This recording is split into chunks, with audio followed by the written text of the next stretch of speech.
Hello guys, this is Paul McWhorter with TopTechBoy.com, and we're here today with episode number 68 in our incredible new tutorial series where you're unleashing the power of your Raspberry Pi Pico W.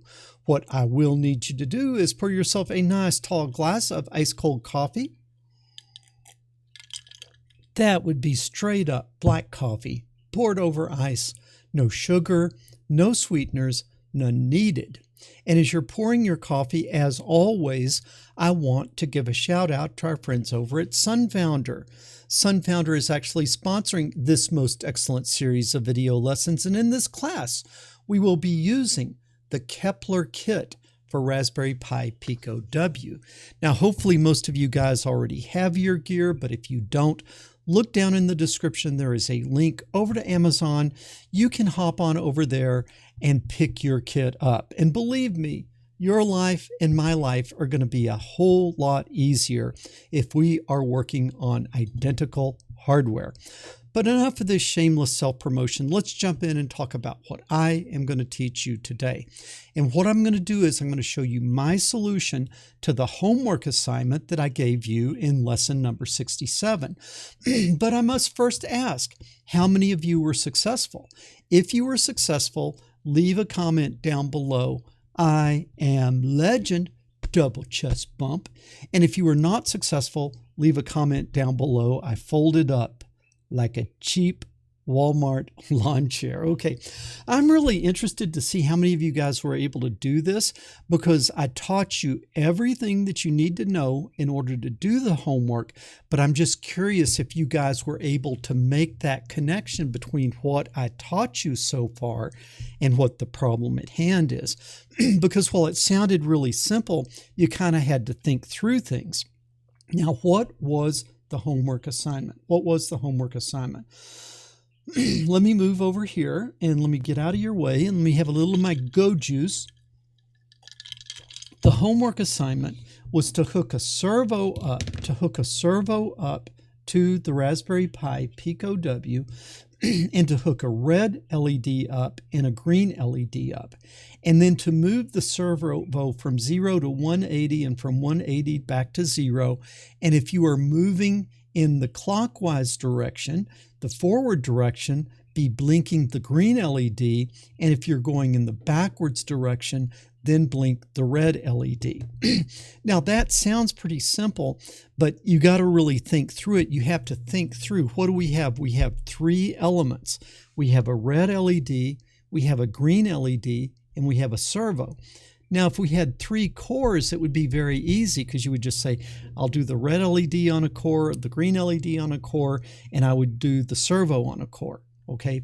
But the thing is, we have two cores, so we have to figure out what work are we going to put on one core and what work are we going to put on the other core, because the servo has to be moving while this is blinking, and the servo has to be moving while this is blinking. And so you got to kind of figure out how you're going to split this problem up. And so I think that number one, I'm interested in how many of you were able to do it. And number two, I'm going to be interested in seeing how complicated you made it, because I could imagine there's going to be some pretty crazy solutions. Maybe you got it working, but maybe you did some pretty complicated things, when really I think it's not that simple if you think through it. Okay, so let's jump over here to our code view and let's jump in and let's see if we can start working on this.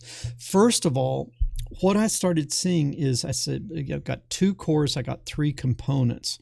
What I really want to do is I want to do the LED blinking on one core, and I want to do the servo on the other core.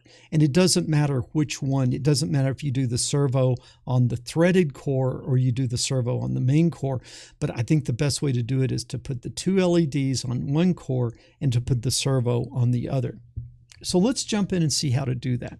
Well, we're going to be working with some pins. So from machine, we need to import pin. I guess I should also tell you before we get started about how I hook this up.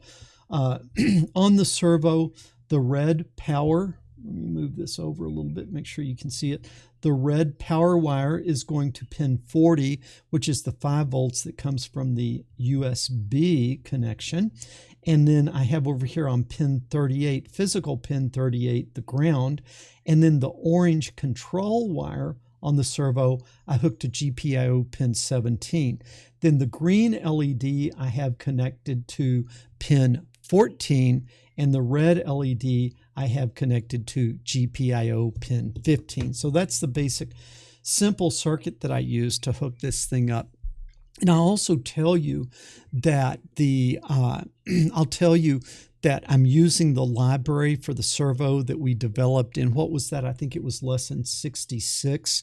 And so if you wanna use that servo real easily, make sure you did lesson 66. That's where we wrote the servo to control the servo library to control the control the servo. So you guys that are in the class, you've already done that. If you're a drive-by shooter and are just dropping into this lesson, you probably need to go back to lesson number 66 to make sure that you've got that servo library on your Raspberry Pi Pico W. All right, enough of this background information. Let's keep coding. So I'm going to need to do some delays. So I'm going to import time. I'm going to have to use both processors, both cores. So what I'm going to do is I'm going to need to import underscore thread so I can use both cores, and then import servo. This is the library that we developed in lesson number 66. If you didn't do lesson number 66, you probably certainly don't have the servo library. So go back and do that if you haven't. Okay, let's set our pins up. We've got green pin, we said was on GPIO pin 14. We have red pin, and it was on GPIO 15. We have servo pin, which was on GPIO pin 17, we said. And then what do I have? I'm going to create my red LED, and that is the method pin for the red pin, and that is a pin dot out, like that.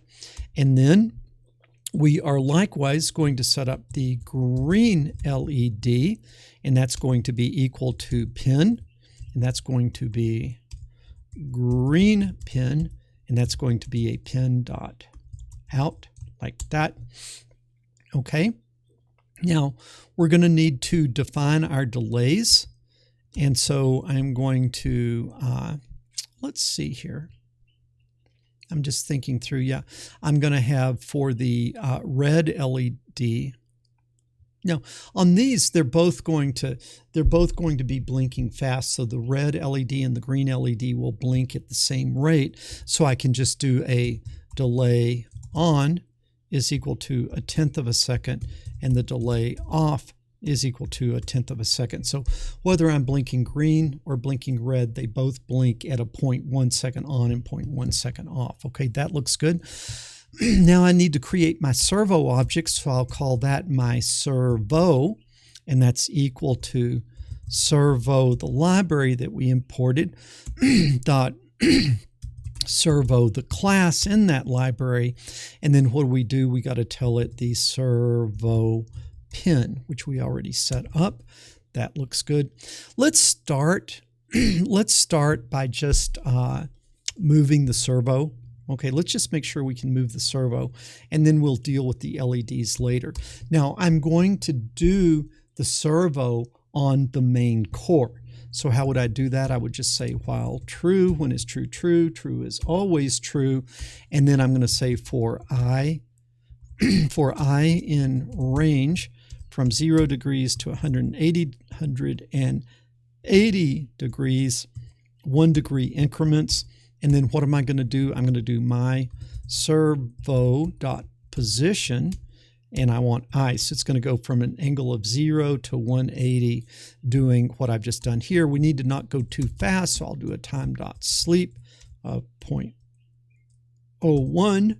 Okay, now that'll go from 0 to 180. Now we got to go back the other way for I in range from 180 back to 0 and -1 degree increments. And then what do? My servo.position of what? I, the angle I, and then time dot sleep of 0.01, like that. Now, when I run this, hopefully, this is pretty straightforward with the library we have. Hopefully, on that main core, this will go from 0 to 180, and then from 180 back to 0. So let's just see if that part works. Okay, let's run it. And nothing is happening. What did we do wrong?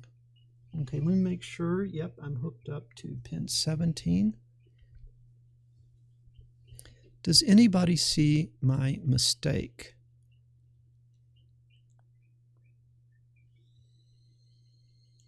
Let's make sure everything is plugged in good. Okay. Let's make sure that we set servo pin 17, a typo. That kind of scared me. Okay, let's try it now. And boom, from 0 to 180, 180 to 0, we are working with one servo on one core. Now, what do we need to do? We need to get the blinking going on the other core. And so this is, let's see, let's just start here. Let's just set up that other core and just see if we can get the other core running to begin with, okay? So I'm going to stop this, and now I'm going to see if I can get that other core running. And then we'll figure out how to make it do what we want. But to begin with, let's just get it running. So I'm going to say define the other core. You can call it whatever you want. I'm just calling it other core. And then it's going to need a delay 1, the on delay, and the delay 2, the off delay. Okay, like that. And then what I'm going to need to do is, right, this core, it just needs to keep running. This core just needs to keep running. So what I'm going to do is I'll put my while loop inside of there, while true, when is true, true, true is always true. And then what I'm just going to do is I'm just going to see if I can blink the LED. So I'm going to say red LED dot value, turn it on, okay, and then time dot sleep of the delay 1, the on delay, and then red LED dot value, turn it off, and then time dot sleep of delay 2, like that. Now, if this is working right, I should just be blinking the red LED in both directions. I should just be blinking the red LED in both directions. All right. I've defined that other core function. Now I've got to start it. And so I'm going to go underscore thread, the library that I imported, dot start new thread. And what is my thread? Other core, like that. And now I've got to pass it the parameters. Well, what I want is to pass it those timing parameters, which was the delay on and the delay off. And so I put these here, delay on and delay off, like that. And now I close that tuple. I close the start of the thread. And now I'm going to, that should not be indented. You see I had that indented and it's still part of that function. So I've got to remove that indent and now it's not part of that function.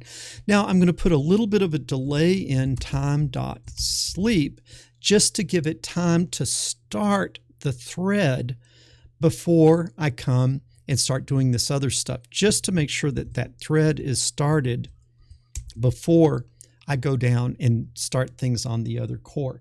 So let's see, I probably got some typos in there, but all eyes on the servo and the red LED. We're going to run it. Hold your breath.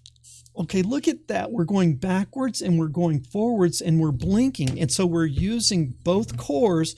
One core is running the red LED, the other core is running the servo, and we are off to the races. Okay, but now what is the problem? The problem is that in the forward direction, I want to be blinking red. And then when I come back in the backwards direction, I want to be blinking green. Okay, so what do I need? Well, I need to figure out whether I want to be blinking I want to figure out up here whether I should be blinking the red LED or blinking the green LED. So how would I do that? Well, I need to know whether I'm moving forwards or moving backwards. Who knows whether I'm moving forwards or backwards?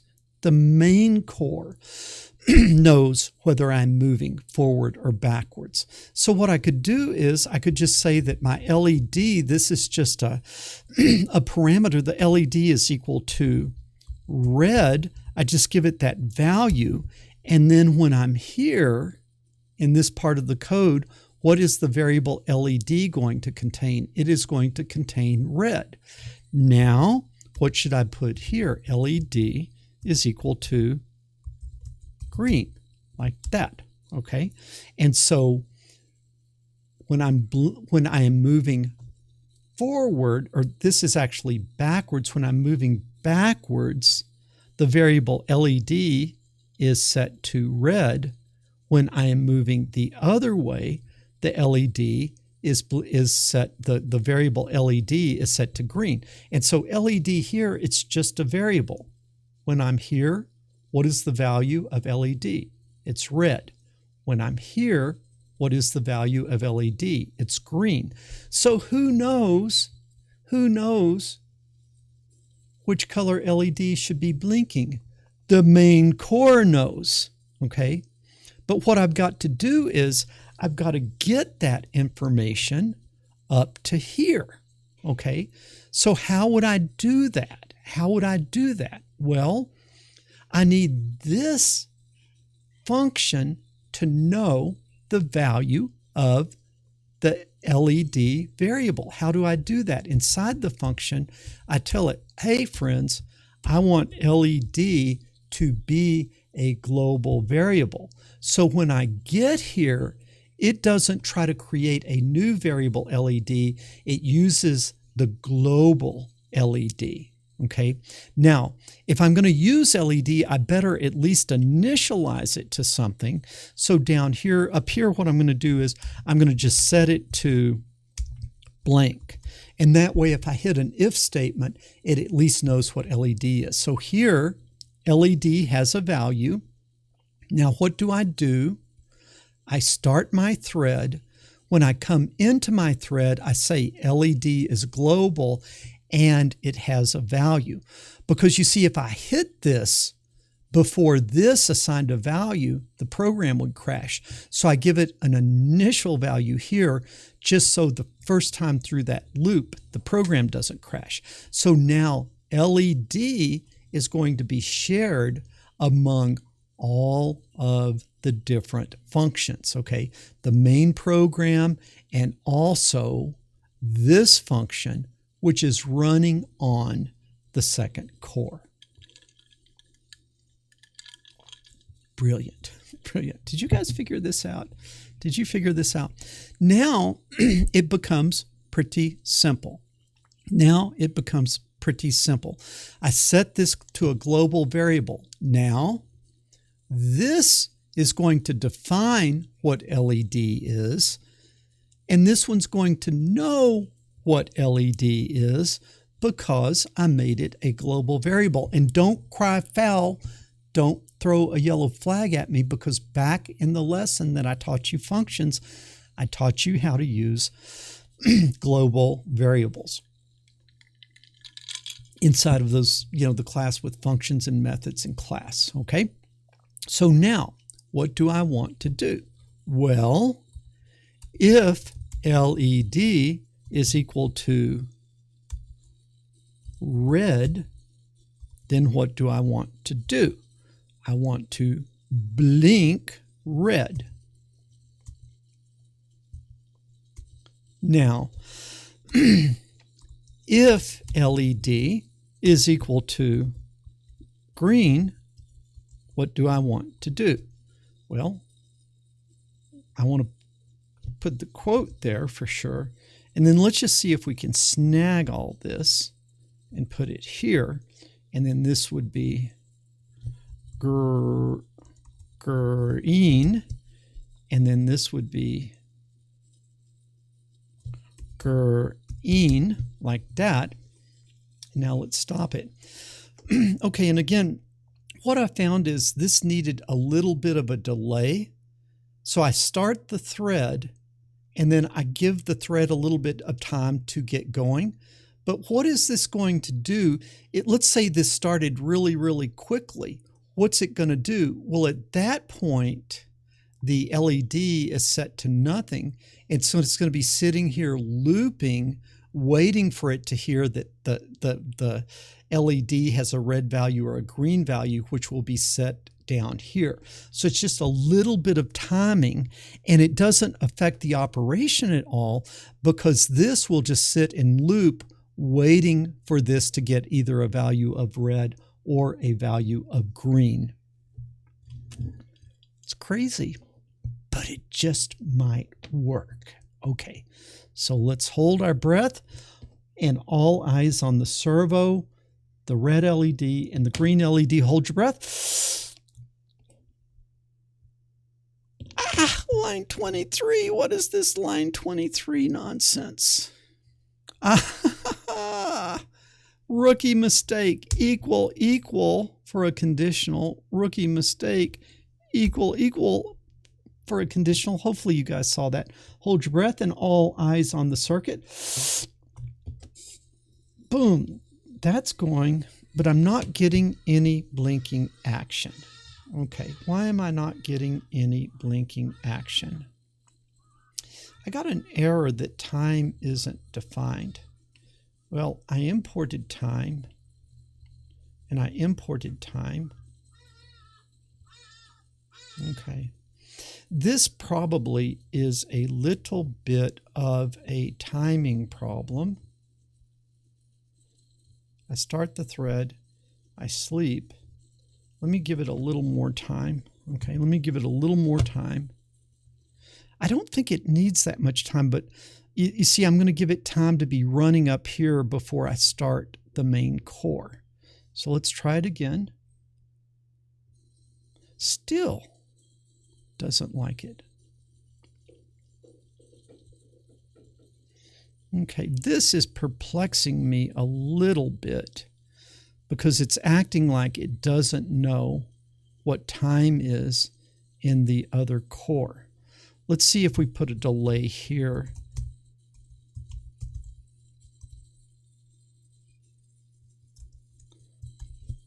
Sometimes you got to play with this timing a little bit. Okay, now it's working. Boom. Okay, but it's not blinking green. It's blinking red. That's good. But coming back the other way, it's not blinking. So green, let's make sure I spelled things right. Look at that. Hopefully you guys saw that. Green, like that. Now it's going to work. Let's watch it. Okay, it comes over red and green. Boom! We're running two LEDs and we're running the servo all together. Now, I am a little bit disturbed. You see, if I don't put a time.sleep here, when I get down here, it doesn't know what time is. And I'm a little bit perplexed at that timing problem. Why did it like time.sleep here but didn't like it there? Let me take this back out. Let's try it again. Okay, now it seems to be working. Maybe what I should have done was just unplug the thing to just make sure that nothing funny was going on. Okay, nothing funny was going on, but you see that's working. Now, let's see if we just took this completely out. I think it probably will not work real well if we do that, but let's try it. Okay, yeah, I got that time error. Okay, I got that time error. So it needs a delay here to give the thing time to start. And let's say if I go 1 second like that, that'll give things time to settle out. And boom, it's working. And green is working. Yes, success. But I want you to see the way I did this is it's working perfectly synchronized. Even like if I did 10-second delay, even if I did a 10-second delay, let's watch what happens. What's it doing now? It's sitting in that other core is running, but red or green, the LED doesn't have a value, so nothing's blinking. But now blink and then blink. That was left on just because the GPIO pin was left on when I stopped the program. Okay, but even with a 10-second delay, do you see how it stays perfectly timed? So when you're running the two cores, you got to think a little bit about your timing. Let's see if I could go to 0.01 seconds. Let's see if that would be enough for it to work. Going, yeah. It looks like it just needs a little bit of a delay there. And for some reason, if you jump up here too quickly, it doesn't seem to know what time.sleep is. And I'm not exactly sure why. But if you just give it a little time to settle out and get running, then it seems to work okay. All right, guys. I'll tell you, I am really looking forward to seeing your homework assignments. I hope I'm not boring you with this, but what we're doing is we're spending some time to really get comfortable of how we can use two cores. Now, if we had 6 cores, it would be a lot easier, but with 2 cores, sometimes you got to figure out how to split your work up between the 2 cores. What we decided to do was to put the servo on one core, put the 2 LEDs on the other core, and then have the main core and the second core communicate by this global variable. Okay, guys, I hope you're having as much fun taking these classes as I am making them. Want to give a big shout out to you guys who are helping me out over at Patreon. Your support and encouragement is what keeps these great classes coming. You can also help me by giving me a thumbs up on this video. It will help me with the YouTube juice if you will leave a comment down below. And if you haven't already, subscribe to the channel. When you do, ring that bell to make sure that you get notification when future lessons drop. And most importantly, share this video with other people, because the world needs more people doing engineering and fewer people sitting around watching silly cat videos. Paul McWhorter with TopTechBoy.com. I will talk to you guys later.